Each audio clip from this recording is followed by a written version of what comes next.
Hey, what's up, guys? Eric and Parker here from ROCKCAST. We have conversations with rock stars. You can check out rockcastshow.com for more info about us. You've been hearing us talk a little bit about MyPillow and the great products that they have. I know you're probably saying, Eric, what could conversations with rock stars and sleeping have in common? Well, we'll tell you. There's nothing better than hitting a mattress with not just one layer, not two. We're talking 3 amazing layers of comfort. That's right, that's MyPillow. Now, let me tell you about it. The first layer is the MyPillow patented foam. Now, layer 2 has the transitional foam. And of course, finally, we come to layer 3, which could be the most important layer of all, and that is because the body temperature is regulated throughout the entire night from their phase change material. Again, use promo code ROCKCAST or 800-646-5719. That's 800-646-5719 for up to 66% off. Isn't it time that you had a good night's sleep?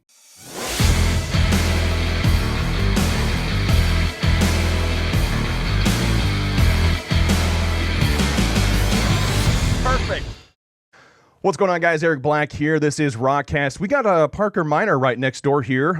He's hanging out as well. Guys, it is the new season, Season 3. Thank you guys for showing up. Thank you guys for hanging out with us. We do appreciate that.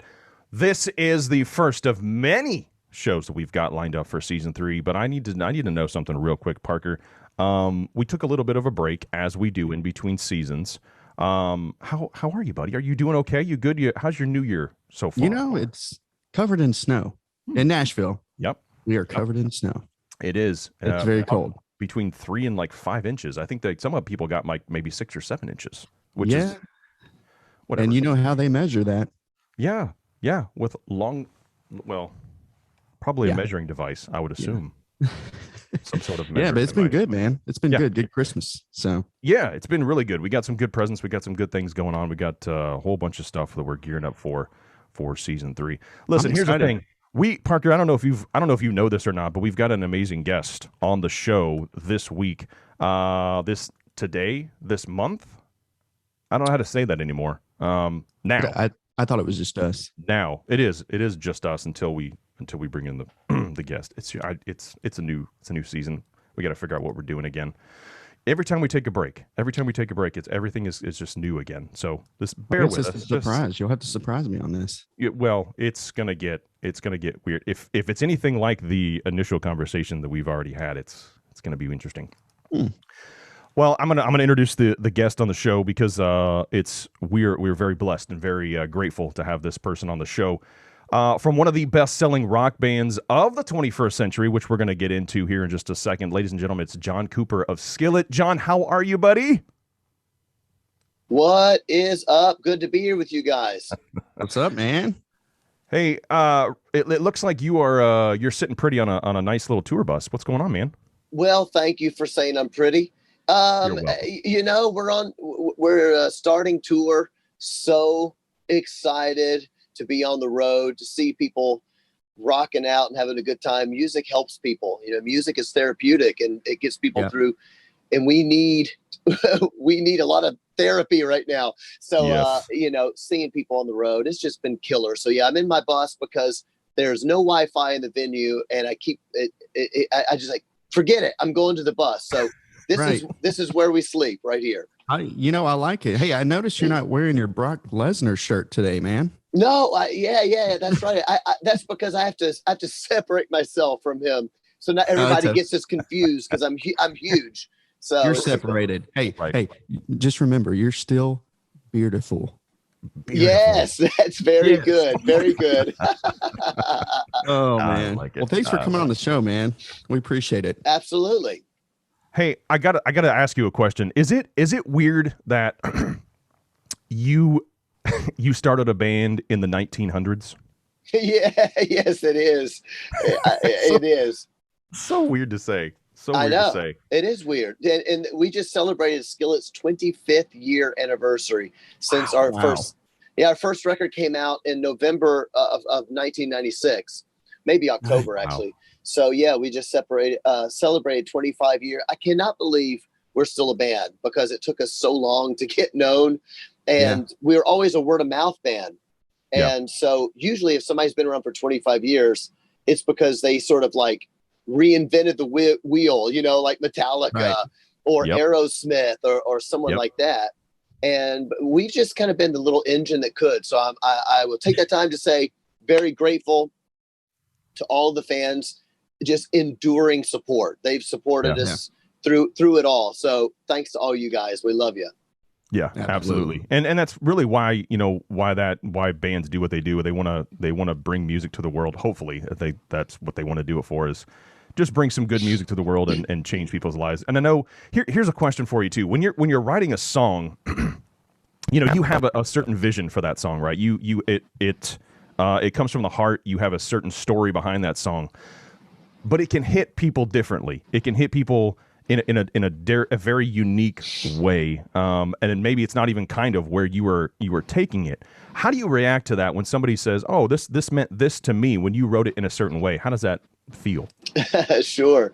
I mean, I totally agree with you. I think that's the magic of music, and I think it's an interesting maybe thing to mention with Skillet, because obviously a lot of people know that Skillet is a Christian band. They know I'm a Christian, and people have asked about this and the other.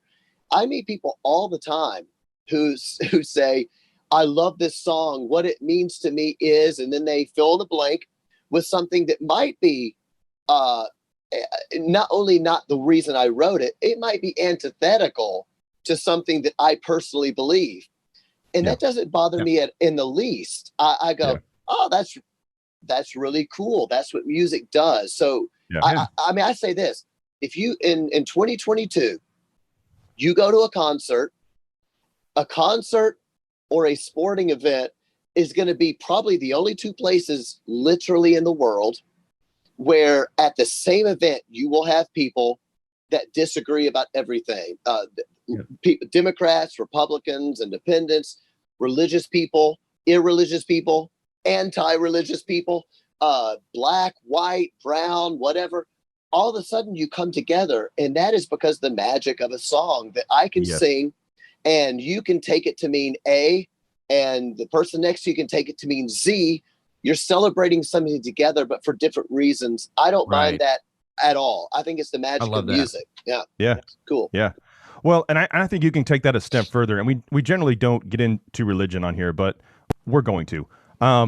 You can take that a step further and say that, much like what you said about the music, you can say that about the Bible. I can read a verse in the Bible and it says something to me, but it could speak differently to you. I can read the same verse in the Bible 18 times and it might give me 18 different situations because of where I'm at in life. Would you agree with that?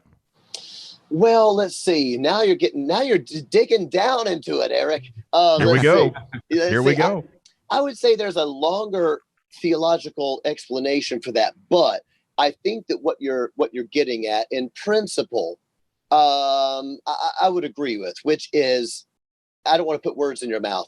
In principle, what I would say is this: there's a lot of different ways for us to look at life, and when we come together with your next door neighbor, or your brother who disagrees with you about whatever, or your mom or dad, or a person at a rock show, at the end of the day, what we have to do is come together with some things that we can agree on, and some things that we can just agree to disagree on, and say, hey, that's cool for you.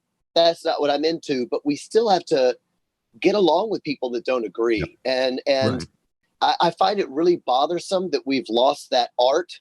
And on a theological perspective, I probably would say, I probably wouldn't agree with your actual statement, but that's just a theological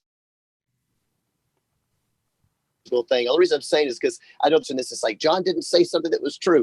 I do think that there is a way to interpret the Bible that I would say is accurate and is the way that maybe Jesus himself had endorsed. And there's a way to interpret this that I think is probably not accurate. But people of good faith should be able to have that conversation and then say, okay, that's not the way I take it, but I have grace for you to disagree. Let's have a coffee and a cheeseburger for crying out loud. I could have a cheeseburger right now.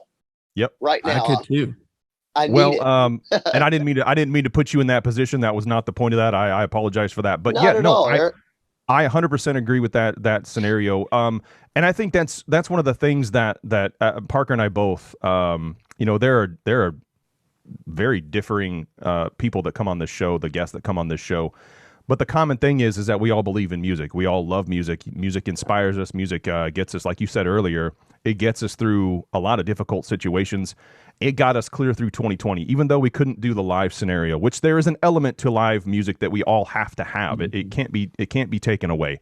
But listening to even live streams, when they would live stream the entire concert. Man, it just wasn't the same. It wasn't. I mean, it did what it was supposed to do. It's more like a music video, but it was what people could do. That was the only thing they could get to, be able to get to do. And that's fine. That's fine.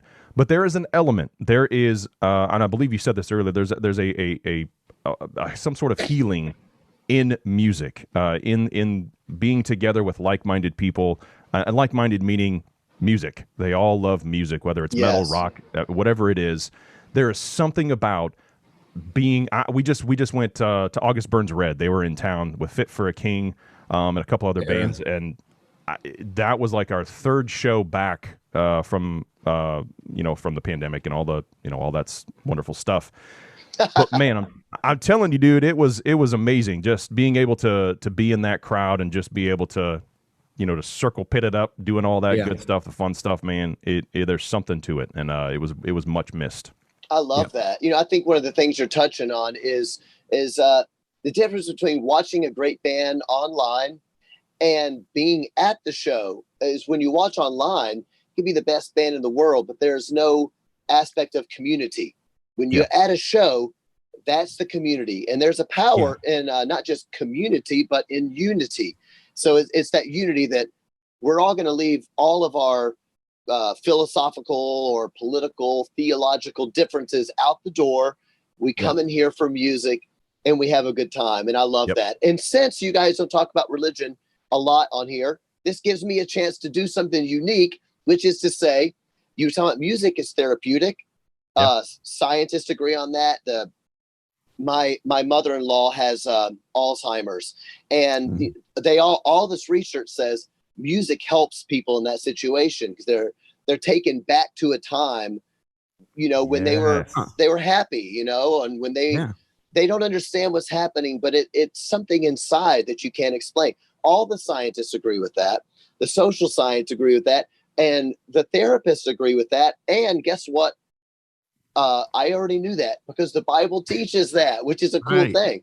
In the Old Testament, there was a king called Saul, and he was being tormented by demons, and he asked for a musician to come and play for him. And so a lot of people don't know that people know the story of David and Goliath. Typically, David, when he was a boy, was brought before Saul to play music, and when David was it the harp?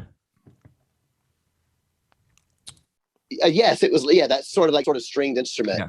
And when he would play music, the demons would actually flee. That is the power of music there. That's what we get to do every day when we go to a concert and have fun and listen. That's pretty cool stuff. Yeah, that is cool. Yeah. No, we agree 100%. There's a lot of, again, I can't stress that enough, like what you said, and Parker and I both believe this, that there is healing in music. I mean, we've experienced it. There are things, music is almost at some levels of your life is more like a time machine, like you just said. It takes you back, or it rekindles some of those memories that you once had. I mean, I've heard songs where, I may have been in some sort of depression, and hearing this song, and it wasn't on purpose. It was just, I'm going to go listen to some of these songs that I like. This song took me back to a time when I knew that things were different, and I knew that I got out of that situation. I wasn't stuck in there. I got through that situation. So it gives you hope. It gives you meaning even sometimes. And I just I can't say enough about that's why we do what we do, is because there's a story behind every song. There's a story behind every artist, every band, every crew member, every lighting tech, every guitar tech, drum tech. I mean, all of the people. There is a story. It's not just the 4 or 5 people that are on stage. It takes a team to put on a show, especially the Skillet shows that I've seen. They are no small feat. This is a big production, and it's amazing, and it makes you just immerse yourself within that music in that show, and I dig that. It's amazing. So I don't know. I love it. I agree 100%. It's also why it's it's also as silly as it sounds, especially when you're growing up, right? Especially when you're a teenager and you're angry, or you're just angsty when you're a dude, and you're I'm just mad. It's like as silly as it sounds, man. It feels like no one in the whole world understands me. Nobody knows what I'm going through, except for Vince Neil or Trent Reznor, whatever it is that like Trent Reznor, he knows what I'm going through, and all of a sudden there's this it's not real, of course, but it's like a Neo relationship.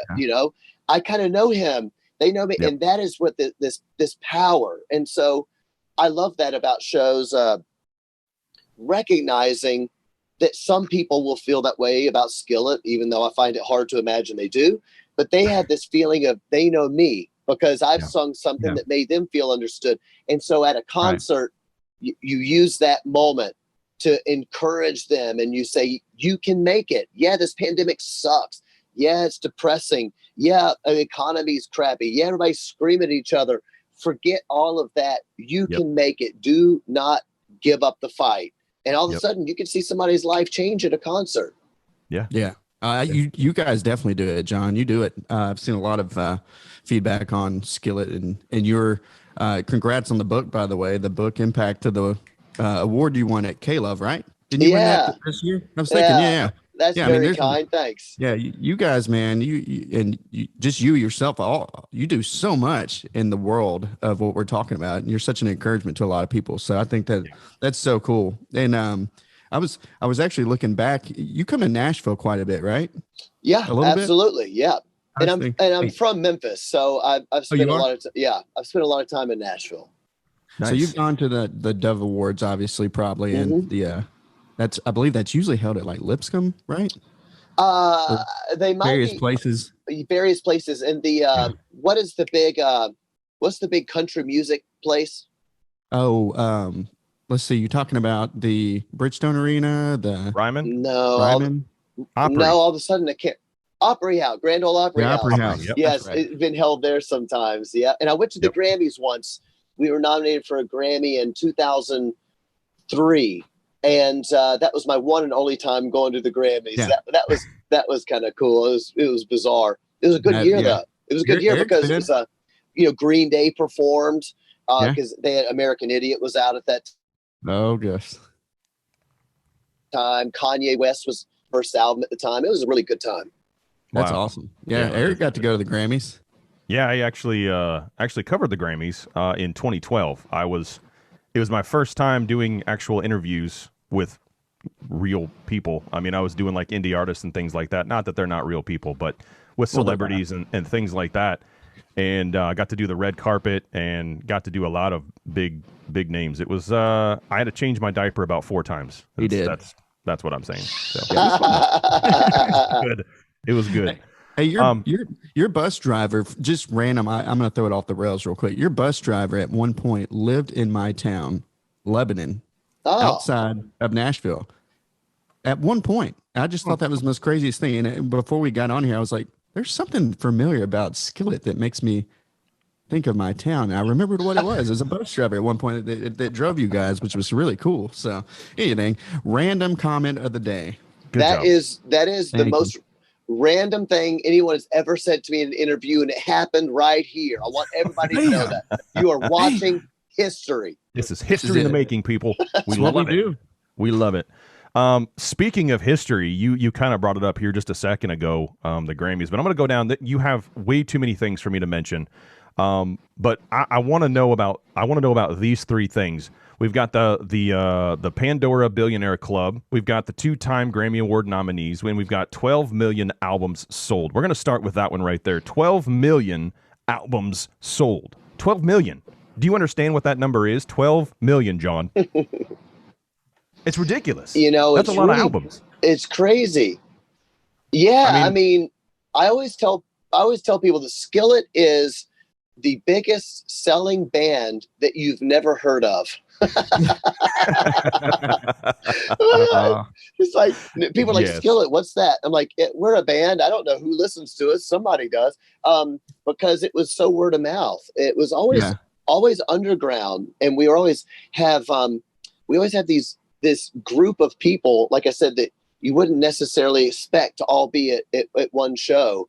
And because of that, it's amassed to a big audience, but it's not like one collective group. So I can't believe that we've been around this long. I can't believe we've sold that many records. It's crazy to me. Yeah, it is. And that's a pretty amazing. I think I have sold 5 albums total. So I'm close. I'm a close second to you. I'm catching up. So just watch yourself. I'm coming for you. You guys, what are you, like 85 years old now? Jeez. Gosh. So now we're gonna move back up the list because I really want to talk about this stuff very quickly if we can. 2-time Grammy Award nominee. Now I have this is being simply nominated for any type of prestigious award. And I know there's a lot of other things out there, but how the first time, just the first time you guys were nominated, I mean, when you got that response, when you got somebody saying, "Hey, you guys have been nominated," what were your emotions right then? I was really shocked. I didn't even know the nominations were coming out. In other words, if you're a really big act, you're kind of like, "Hey, I wonder if we're going to get nominated." I didn't even know they were coming out. I was like, "What?" Yeah. Skillet, and in fact, that record wasn't even that popular. I mean, it wasn't poor, but it wasn't that popular of a record. So it was very, very surprising. But it was really cool. And then it kind of gives you this sort of like cred, because even at the time we still weren't getting played on radio. No radio would play our music at the time. And which is also a funny story, because since we talk about rock, I can talk about what I want. Here's a funny story. Yeah. Is that at the time, 2003, 4, 5, 6, we could not get played on radio. And here's what's really funny is that all the reasons that we weren't really accepted at the time became reasons that Skillet got popular later. So right. in other words, the things that are really cool and unique about Skillet would be things like this. Like we have girls in the band. Yep. Well, that's right. People are really into that now. In 2003, they were like, "There's girls in your band." Why are they in a rock band? That doesn't work. And we had like strings, violins and cellos and piano. And then it got cool. One thing that I actually had a radio person tell me in 2003, they were like, "I just got to say, like, this music is just too positive." It was too positive because you got to think about it. Like what was being played at the radio at the same time. Do you take that negatively or do you take that positively? Because how do I feel about this? Well, that's the funny thing is that I think at the time being positive was kind of connected with being religious, I think, somehow. And even, it was almost like if you look at what else was being played at the time, you might have, I don't know, Korn or like, Nickelback, Something in Your Mouth or something like that. Yeah. And then they're like, Skillet, some positive, they were like, it's just too positive. But around 2010, all of a sudden people are like, whoa, this Skillet music is so positive.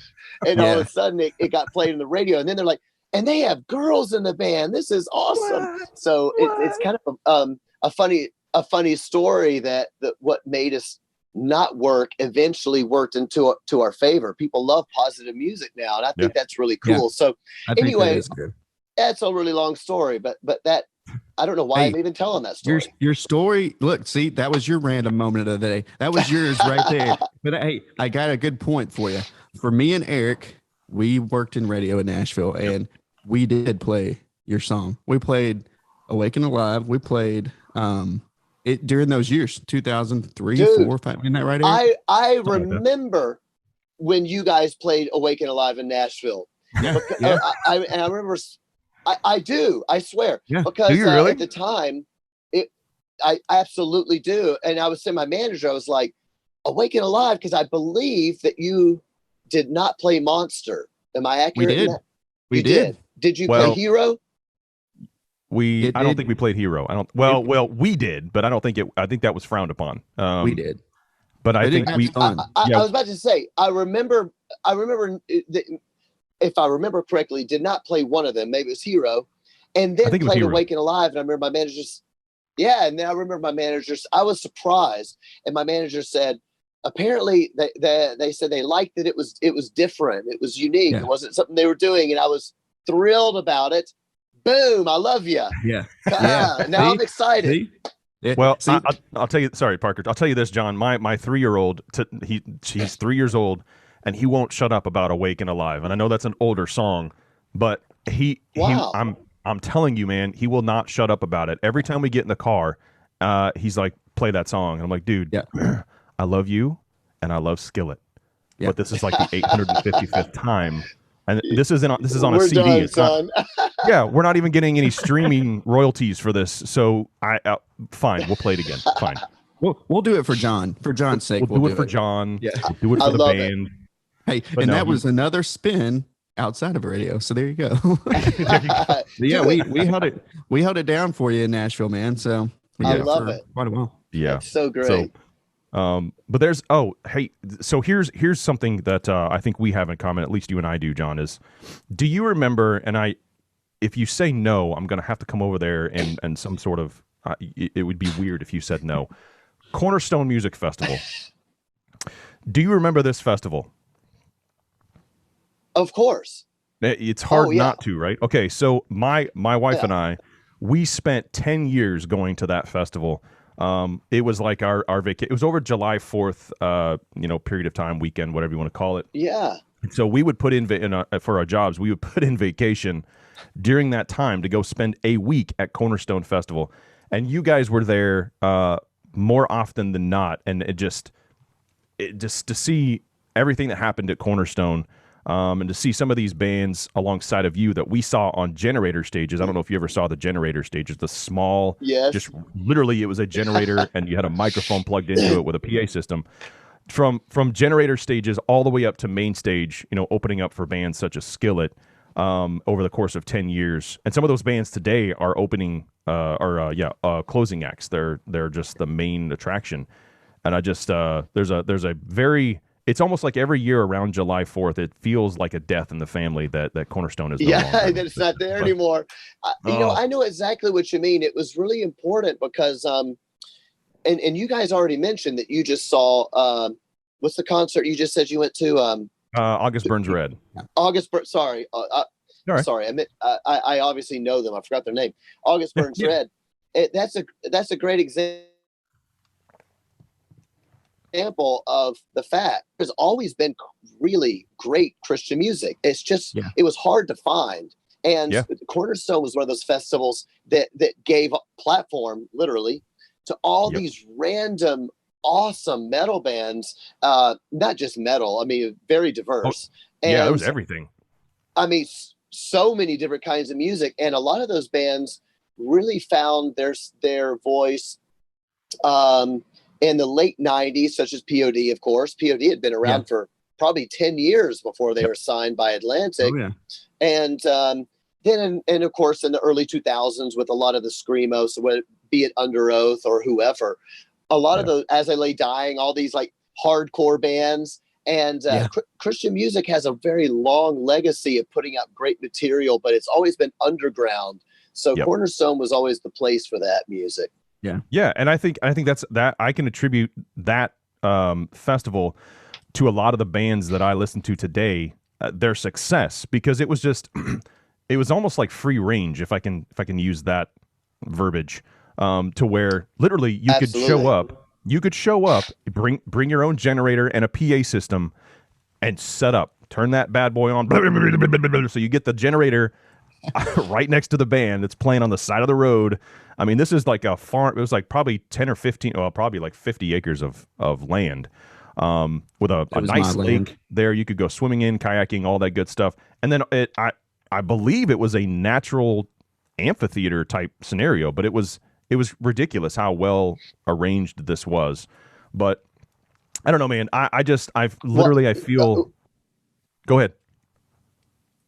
Well, I wanted to jump in. I'm going to say something that's going to be controversial for some people, but whatever. Not controversial, but some people say that's not true. Anyway, I have always said, I've never said this in an interview because no one's ever, we've never talked about this sort of thing before, but I've said to other people, friends of mine, Sure. I still believe that a lot of this underground Christian metal scene, I believe has been massively influential on metal bands today. Nobody knows that and nobody gives cred, but even bands that I consider to be like Asking Alexandria and some of those more like the new hardcore. I can't think of all their names right now. Asking Alexandria, I'm a fan of. I love them. Example.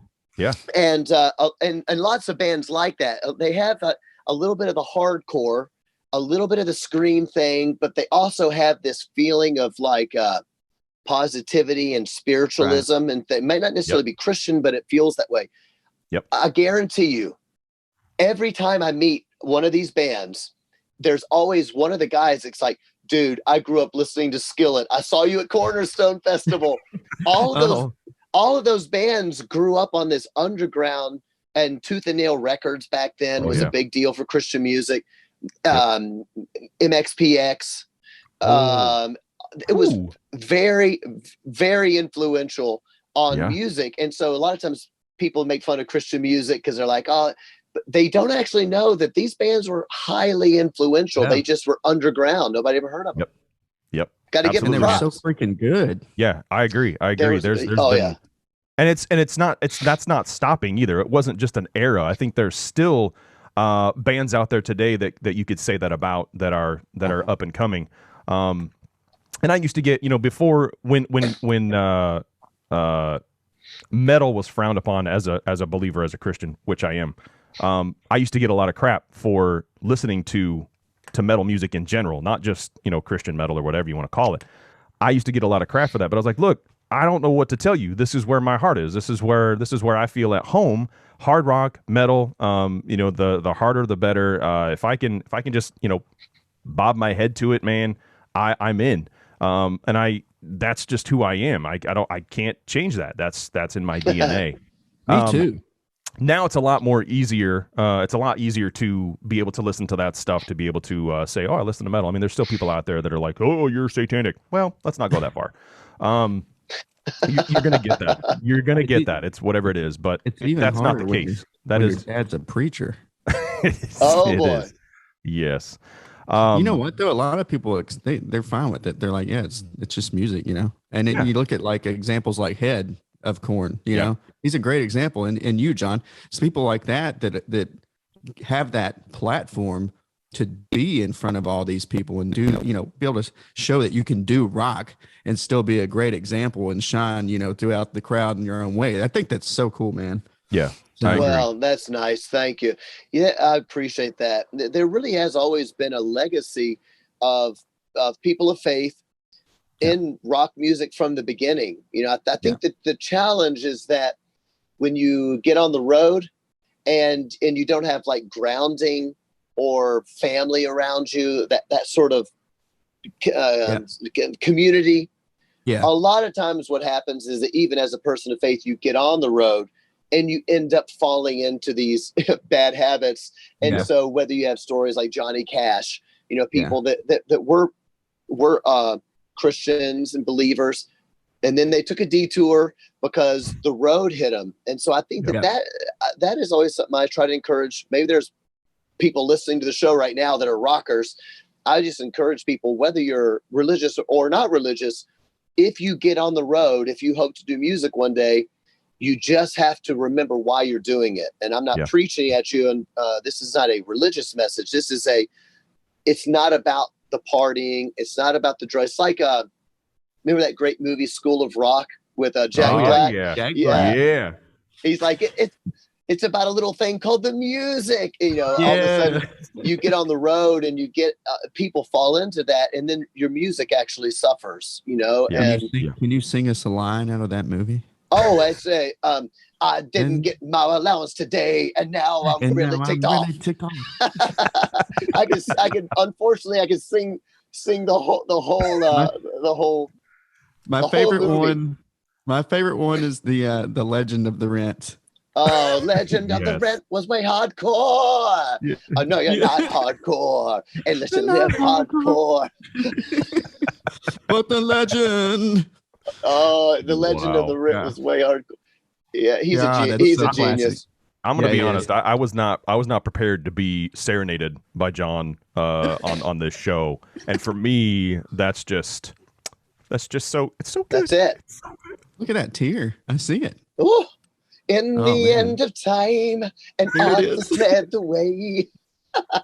Oh, this is good. This is good stuff. Can you do the high pitch end one at the very end of it? I have to remember it. How does it go? He's like, and the legend Oh. of the was way hardcore. I probably could. Was way hardcore. My favorite part of it is at the end of the song. He does the trash can by himself, and he's like, Yeah. "Ooh." He's like doing the death growl. It was like this 360 like look around the room when he did it too. It's Oh my gosh, It's just so great. that's Yeah, I love crazy. it.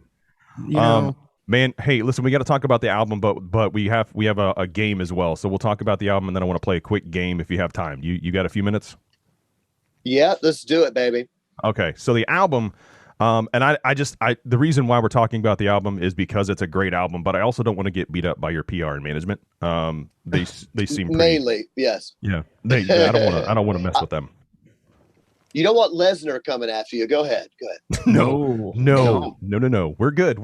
Love you.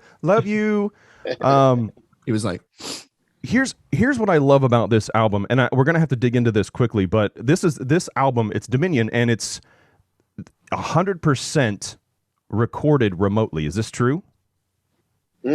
Absolutely. Yeah, we were never, not one time, in the same studio with our producers because of COVID. So we recorded it at my studio, and we would send files over to the producers, and then they would change it or do it or re-record some stuff, send files over to us. And it was very strange. But you know what it did? It actually, I think this is one of the best records we've ever made.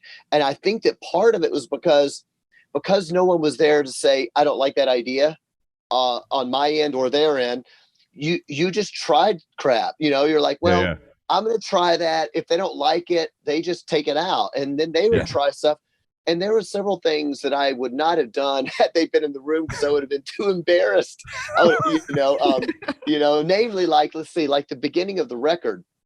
Yeah. On the song Surviving the Game, it's got this little talking section. Yes. It's like, how does it, it's like, to be more than a conqueror,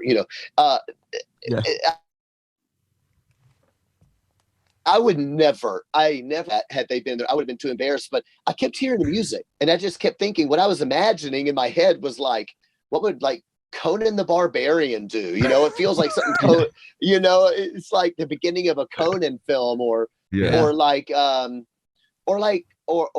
like Pink Floyd or remember the middle of Thriller, the song Thriller, when he's like, and of a corpse. Yeah. Oh yeah. I was like, or even Five Finger Death Punch, they would do something like that. And so I was like, I think, I've heard of it. I'm a huge Five Finger Death Punch fan. So I was like, Ivan would definitely do it. So to tell you the truth, I put on my best Ivan voice as I could, and I'm to be more than a conqueror. And and it ended up being this, in my view, a pretty cool moment. So I think that the record, because of that, has a uniqueness. And the record is heavy. It's a bit heavier than our other stuff. It's pretty, I like that. Pretty ballsy. And so I hope people love it. Yeah. Do you think that you would do something like this again, or would you rather everybody be in the studio together? I tell you the truth, I loved it because about halfway through, it became more viable to fly out. My producer, Kevin Churko, and his son, Kane Churko, both work on the record. They live in Vegas, and it became viable. And they said, hey, do you want to fly out and finish the album? And I was like, if it ain't broke, don't fix it. It's going really good. Nobody, it's like, don't change the jock strap after you've won 10 games in a row. That's right. So it was sort of like that. And so I liked it. I don't know why it worked so good. I did miss, hanging out with the Churkos because we're good friends, and I love. They're both they're just geniuses, and I love working with them. But it just went really good, and I found my own headspace to write lyrics without having to deal with other people. That was a nice thing because I could just say, "What am I feeling? What do I believe? What do I want to say to the world?" If I had do you remember the movie the movie about Johnny Cash, Walk the Line? Yeah. Remember that great moment when he first plays his songs for that A&R guy at the label, and the guy the label's guy's like, if you had 3 minutes before you're about to die to tell the world your story, what would that be? I had a little bit of headspace to do that, and so I kind of liked recording it this way, tell you the truth. Yeah, that is cool. That's a good point. Yeah, that's awesome. Yeah, well, and I think too, it's something where one, you kind of had to do that to a certain extent. There wasn't really another option. Do you think that you have that you spent your time well during 2020 and a lot of 2021 as far as writing? Do you think you've got a lot of good stuff coming up? Yeah, I do think that. On a philosophical note, I think that the pandemic sort of revealed two different kinds of people. And this is not judgmental on the first kind of people, because I guess what I'm getting to is, on a philosophical note, I think all of us inside, we are at war with two kinds of people in our own hearts, right? The pandemic revealed, number one, the kind of person that's like, I'm giving up. Life sucks. I don't have a job. It's never going to go back to normal. There's nothing good that's going to happen. There's not going to be any end to this pandemic in sight. I think we all felt that summer of 2020. You're like, okay, I see, this isn't going away. Yep. I'm going to sit around eating donuts because who cares? I don't have to look good, and it's never going to matter anyway. A lot of people started, drinking heavily at that time. I know people personally who had struggled with addiction in the past, been clean and sober for 7-8 years, found themselves going, what's the point? And they fell back into that addiction. Then the second kind of person, and by the way, I think we all have both of these people in us probably. Oh, yeah. The second kind of person said, I am not going to give up. I am not going to give in to these outward things that I cannot control. And I'm not going to give up and give in to the inward things, because I can control the inward things. Right. That's what this record is about. It's about the inward stuff. And the reason is I read quite a lot. A lot of people don't know this. On the CDC, if you read the highest risk factors for dying from COVID, not for getting COVID, but for dying from COVID, okay? The number one risk factor, a lot of people know, is obesity, which sucks, but that's just the way that it is. The number two risk factor you never hear about, and it is almost equal with the number one. The number two risk factor for dying from COVID is fear and anxiety. Yeah. Can you believe that's insanity? Yeah, you don't ever hear about that. No, fear and anxiety. And so this record is saying, I know life sucks. I know you want to give in, but listen to that other voice that says, I am not going to bow down to this fear. I'm not going to bow down to this depression. I'm not going to bow down to these forces maybe driving me back to unhealthy habits such as drinking heavily or drugs or whatever, depression and loneliness. It's hard, but I am going to do what I need to do to come out of this thing on top of the world. And so that's what this record is about. That's why it's called Dominion. It's saying, I love it. My body, my mind, that doesn't belong to anybody else. This is my dominion. And I'm going to take rule over it. So I hope this record really encourages people. But to answer your question, I made the most of my time because I just don't want to give in to that first voice. I want to live in the second voice. And so thankfully, my family, my wife, my kids, my church made good decisions, made the most of my time, wrote a record, recorded a record, and ready for 2022. I'm ready for my record Dominion to be the post-pandemic rock album of the year for you guys. Come on, baby. Absolutely. Hey, it's going to be. Hey, it already is, man. I'll tell you, it already affected me when you made that post with that sign that said "Wake up, war is upon you." Yeah. When you did that post, man, that's when I knew the start of it. I knew he was on. I knew you were on to something. I was like, man, because everybody can relate to that. Yeah. Yeah. Yeah. Oh, that's so cool. Thank you, man.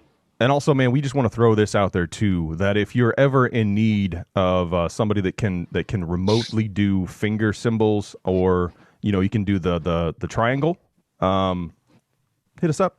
Yeah, hit us up. We got this. Okay, that's good We to have know. awards. We have awards. They're from our parents, but that's not the point. The point is that we have accolades saying that we're good at this. Okay, so Yes. I'm just Lots throwing it out there. of participation trophies Lots for of the triangle. We'll do a spin through on that later. Yeah, we'll go through all those. We've all already those had trophies. practice. We were already with him. He just doesn't know it. We were on the stage backup for Huckabee at TBN in Hendersonville. So when you were on the show, right down from Johnny Cash's house, That's so great. I love There it. you go. Did you There's get that. to go when you were in Hendersonville for that? Because I imagine you went to that location to do that show when you did it with Governor Huckabee. Did you happen to get to go by Johnny Cash's old residence? No, I did not. I wish I'd had Oh, time, man. but it was still, strange times with the pandemic Yeah, and stuff. it And it was. was like, you never know how people are going to take everything, even flying down there, So, in a certain way, that feels like it happened 30 years ago. It feels like a whole nother lifetime, but that was like a year ago, Yeah, it wasn't that long. Yeah, No.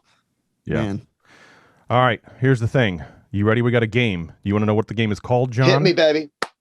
Yes. All right. It's a little game that we like to call Would You Rather. Now, I say this to everybody, so you can either answer the question very simply and kind of be a loser, or you can elaborate on the answer and say, this is the answer and here's why. That would be the best option. I'm not telling you what to do. You can make your own choices. You are your own person. I'm just saying it'd be good if you could elaborate for various reasons. I should act like a lead singer. I should be entertaining. People are watching this junk. We need to give them something worth watching. That's all I'm saying. I'm a That's lead all singer. I'm saying. You don't have to tell me twice. I'm in. All right. Man. Well, let's do this then. This game is called Would You Rather? And the first question is this. Parker, I'm going to have you read the second question, so get your chops already. Do your vocal warm-ups, all that good stuff. First question. Would you rather be forced to listen to the same 10 songs on repeat for the rest of your life, or be forced to watch the same 5 movies on repeat for the rest of your life? Oh, music. Absolutely. I go with the music option. Anytime. Okay. Yes, because we already talked about why. Music is therapeutic. I love film. Don't get me wrong. I love film, and I enjoy art and the art of filmmaking and stories. I love, but it doesn't do for me what music does. Absolutely. Right. I'm agree with that. Parker? That's a good point. Hey, and to add to that, music, though, it does do a lot for me as well as everybody else. But movies, sometimes when I find myself kind of in a low spot, I will put on a film that does kind of do that same thing for me, kind of that familiarity of something that is, iconic or traditional. It makes you feel good. So movies can do it. Like Back to the Future can do it, John. Back to the Future 2 and Back to the Future 3. They can do it. Austin Powers. I hear you. Austin Powers. Yes. Hey, School of Rock. Here we go. All right. Next question. Here we go. Would you rather be stuck in a chairlift the whole day or be stuck in an elevator the whole night? Elevator. Elevator any time. But I'll tell you why. I know that most people would not say that because it's claustrophobic. Yeah. But I am deathly afraid of heights. Ooh. And when I don't see something enclosed around me, if I used to not be that way. As I've gotten older, I've gotten very afraid of heights. And if you're in a chairlift, it's also probably cold. Yes. And I hate being cold. I'm from Memphis. I could be 120 degrees, fine with me. 100 degrees, sweating, fine with me. Anything under about 45 is freezing cold for me. Wow. Yeah, I can't do it either. Wow. All right. Fair enough. We'll go with that. All right, man. Last question. And also, if I'm in an elevator, no, go ahead. No, go ahead. Oh no, you got to do it now. If you're you started it. You started it. Now you got to finish it. This is your fault. You said yes. Now, I would rather not finish my sentence. It's completely stupid. What he was probably going to say is if he was in an elevator by himself at night, he could fart all he wants because nobody's coming in. Yeah, That's right. Yes. We'll go with that. Sure. The one time he doesn't have to use his filter and he uses it. I know. Yeah, exactly. Whatever. It's fine. Whatever. We're fighting. Whatever. It's fine. Last question. Would you rather jump out of a plane with the 20% survival rate or live your entire life knowing how you'll die? Oh, the latter, for sure. Knowing how I die, absolutely fine with me. But that seems like an easy one. I know some people don't like the idea of knowing how they will die, but it might not be also the way you view death might be part of it too. You know what I'm saying? Here's my scenario with that question, and I tend to agree with you. The only problem is I'm not afraid of death. I know death has been defeated. I understand that. That does not scare me. Dying has never scared me. How I die worries me a little bit. I know what you mean. But once I'm dead, I'm good. I know where I'm going for sure, 100%, and I'm not worried about it. But the actual way of dying, the actual physical way of dying, kind of worries me a little bit. But other than that, I would agree with that. I think I know what you mean. I think it'd be more difficult if it was some sort of like gruesome, painful thing that you always know is going to happen. You know, and I feel you. Sometimes I like to be prepared for pain though.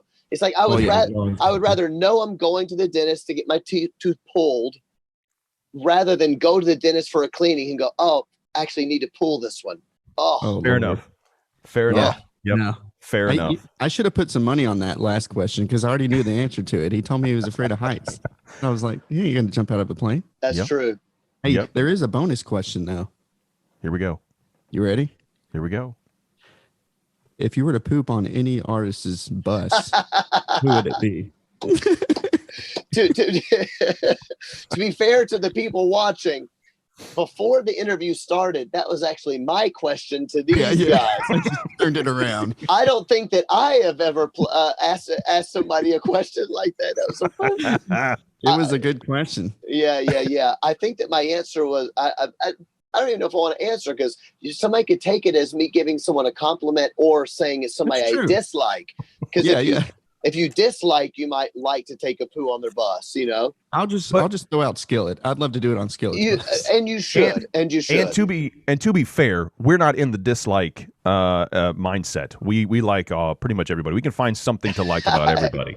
That might be pooping on their bus. We don't. I don't know. I'm still in the market for if someone has a bus that they'd let me poop on, I'll go and I'll unload. That's right. Just saying. Well, I'll tell you what. Maybe if Brock Lesnar had a tour bus, maybe I'd go and poop just so he knows who's really in charge. Of it here. Oh, yeah. Bring it on. I think I see a challenge here. Poop Wars. Oh my gosh, that's amazing. John, thank you so much for being on the show. Everybody, you need to go grab their new album, Dominion. It's going to come out January 14th and everywhere, I believe. I don't think there's any exclusions on that. Literally everywhere. If you're on Mars, Elon, talking to you, buddy. If you're on Mars, you can probably somehow figure out how to digitally get that to you there as well. If you're on the sun, you're probably dead, so don't even worry about that. You can't listen to this at all.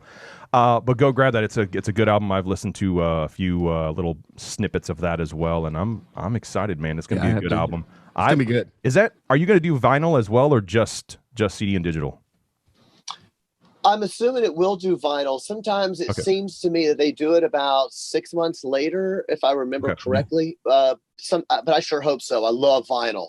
Yeah, for sure. Then you got to wait 25 years to get the cassette and the 8-track version. Yeah. The 8-track version will come out in a decade. We'll work on that.